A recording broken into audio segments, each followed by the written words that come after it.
Hey everybody, I'm back. Thanks for watching part two. So we talked about metaphors, we talked about similes a little bit. Now we're going to actually look at it in the poem. So we'll look at a couple of poems. So this poem is both a metaphor and a simile poem. The title is A Simile Like Love, a Metaphor is Love by Alan Stemble. You'll see on the side of it as I go through the poem, I also wrote myself a couple of notes. This is just a reminder to you that, in your reading, although it's hard to do it on the computer, you guys have computer skills. You probably know how to do it. You should still be taking notes. You should still be annotating your work. Otherwise, it's in your eyes and out your ears, and it's no way to learn. So let's just take a look at this poem. Love is like a painting filled with all colors and shades. Love is like a bleeding heart cut with many sharp blades. Love is like a never-ending story that always begins with a kiss. Love is like a space everlasting that fills bitterness with bliss. Love is like the circle of eternity, always there to take for free. Love is an open, clear pool where no hate can dare swim. Love is a captured sunset where the warmth never grows dim. Love is desire held in the eye that spreads quickly to the heart. Love is a black starry night, a metaphor of glorious art. Love is a deep, dark hole of mystery, always there to take free. So a couple of things to notice. First of all, the opening stanza of this two-stanza poem is all similes. Love is like a painting. Love is like a bleeding heart. So it's taking, again, two images, okay, two things at least, and making a comparison between them. The second stanza of the poem, you'll see, is all metaphors. Love is an open, clear pool. Love is. It's literally replacing, remember that old Greek, okay, thought of it as moving from one thing to another. So this poem really splits it up between similes and metaphors. A couple of things to note about the poem, whether you liked it or didn't like it.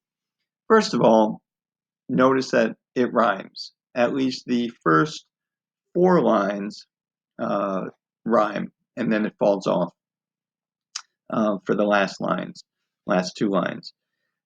The ending stanza line, always there to take for free, is also repeated in the first and the second. So when something is repeated like that, it's called a refrain. So the refrain, not to be confused with the refrain of stop doing something refrain, but a totally different meaning. So that is also just something to take a note in the poem. So figurative language, metaphors, similes, rhyme, and just the use of these forms of figurative language to paint a mental picture in our heads. So just like it or not, he's doing something. Just a little note on the ending of the poem. So he tells us pretty straightforward, especially with the metaphors, taking that image and replacing it with another image. He ends it though, love is a deep, dark hole of mystery. And I'm thinking to myself, we get a picture of everything. Love is a black starry night. Love is desire held in the eye. We get that. But when we're talking about a deep, dark hole of mystery, that's kind of elusive because we can't see into a deep, dark hole. And the only way to know what's in there is to get in there and see what's there. So I think that it does have kind of a mysterious ending to it, and things are not as clear, not as sharp as the rest of the poem. That's just what I'm thinking. So I want to take you through another poem, which you're going to be reading, only because I want to talk about it a little bit. Much shorter and with I think, a different tone than this poem. So This is What is the Sun by Wes McGee. You'll also note the title when you read it yourself. There's no question mark at the end of the title, even though it's a question being asked. That's what we call poetic license. You could basically do what you want. It's your poem.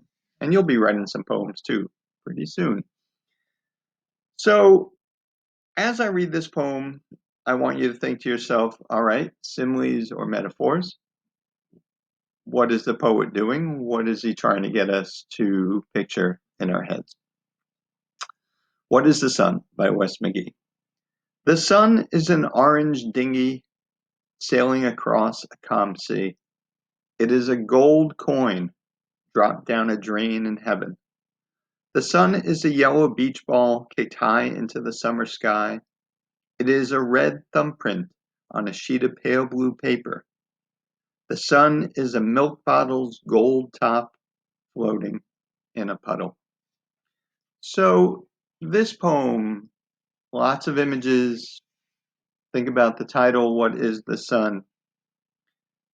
Don't forget tone, mood, feeling of the poem, of every poem that you read, actually. I think sometimes in classrooms we take poems apart, we look at the similes, we look at the metaphors, we look at what a poet does, and we lose sight of the fact that, poems are about emotion and feelings and images, and sometimes breaking it down in a literary classroom way takes away from the poem.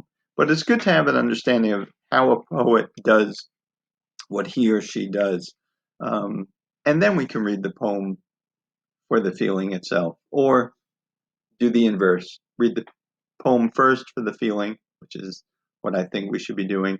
And then we could take a look and say, okay, how did that poet get us to that feeling?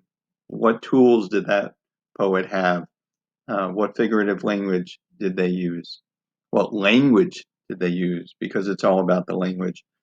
So, very vivid images in this poem. I like it. It makes me want summer to come sooner than it seems to be coming. Spring has kept a cold grip on us. I wish it would get warmer. So the sun is portrayed. The sun is an orange dinghy. Metaphor or simile. Is it telling us it's something, or is it like something? A dinghy, by the way, is kind of like think of a life raft. The sun is an orange dinghy sailing across a calm sea. Just the word calm tells us something about the poem.